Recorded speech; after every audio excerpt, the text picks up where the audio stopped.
ముందుగా 117వ బాబు జగజ్జీవన్ రావు గారి జయంతి శుభాకాంక్షలు అందరికీ కూడా. ఒక రాజకీయవేత్తగా, ఒక స్వతంత్ర సమరయోధుడిగా, సామాజిక వ్యక్తిగా మరి ఆయన్ని అందరం కూడా ఆదర్శనీయంగా తీసుకోవాల్సిన పరిస్థితి ఎంతైనా ఉంది. మరి ఈ అంటరానితనం మీద అలుపెరగిన పోరాటం చేసిన మహనీయుడు ఆయన.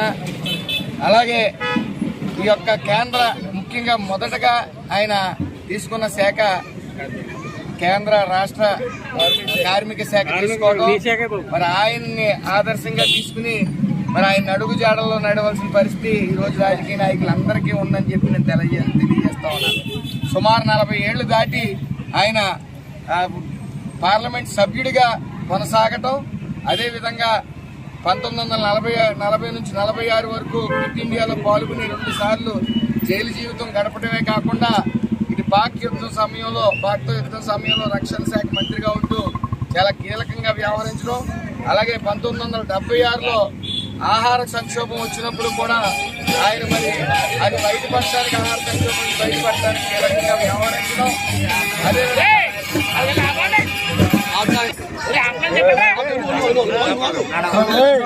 ఆయన సాధారణ వ్యక్తిగా బీహార్లో జన్మించి మరి భారత ఉప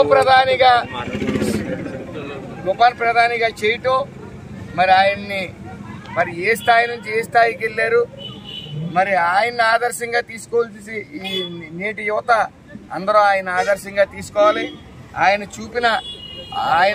చేసిన అడుగు జాడల్లో మనందరం నడవాల్సిన పరిస్థితి ఎంతైనా ఉంది.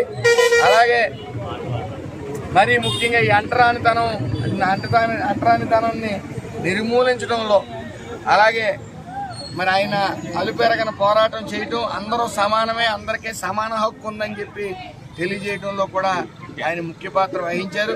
మరి ఆ మహనీయుడు ఒక రాజకీయవేత్త, రాజకీయ నాయకుడు ఎలా మసులుకోవాలి, ఎలా సేవ చేయాలి, ఎలా అంచెలంచెలుగా ఎదగాలనేది ఆయన మార్గదర్శకం.